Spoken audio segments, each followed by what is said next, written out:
హైదరాబాద్ పరిసర జిల్లాల్లో భారీ వర్షం కుమ్మేసింది. ముఖ్యంగా మెదక్, రంగారెడ్డి, యాదాద్రి, నల్గొండ జిల్లాల్లో దంచుకొట్టింది. మెదక్ పట్టణంలో అత్యధికంగా 17.6 సెంటీమీటర్ల వర్షపాతం నమోదైంది. రంగారెడ్డి జిల్లా హైత్ నగర్, అబ్దుల్లాపూర్మెట్, మొయినాబాద్ మండలాల్లో భారీ వర్షం కురిసింది. రంగారెడ్డి జిల్లా చేవెళ్లలో భారీ వర్షం కురిసింది. ఎడతెరిపి లేకుండా 4 గంటల పాటు వర్షం పడటంతో వాగులు, వంకలు పొంగి పొర్లుతున్నాయి. లోతట్టు వార్డుల్లో నీళ్లు నిలిచి ప్రయాణికులు ఇబ్బందులు ఎదుర్కొన్నారు. ఆలూరు, పామెన, కుమ్మెర, ముడిమ్యాల్, ధర్మసాగర్లో వాగులు పొంగి పొర్లుతున్నాయి.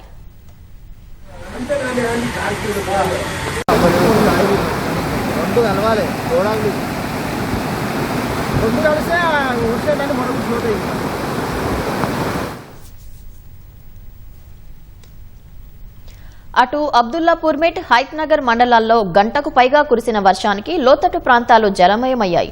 ముఖ్యంగా హైదరాబాద్, విజయవాడ జాతీయ రహదారిపై వర్షం నీరు చేరటంతో కిలోమీటర్ల మేర ట్రాఫిక్ అంతరాయం ఏర్పడింది.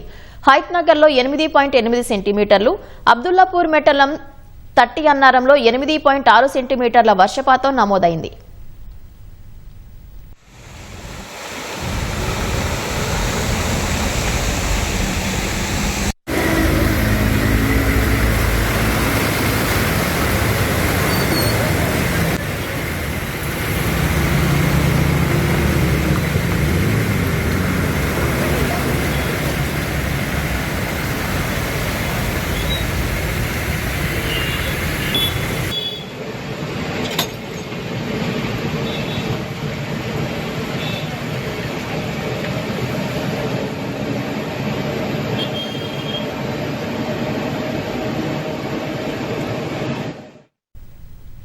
వనస్థలిపురం, మన్సూరాబాద్, ఎల్బీ నగర్, నాగోల్లోనూ వర్షం కురిసింది. జూబ్లీహిల్స్, పంజాగుట్ట, అమీర్పేట్, ఎస్ఆర్ నగర్ పరిసరాల్లోనూ వర్షానికి రోడ్లు జలమయమయ్యాయి.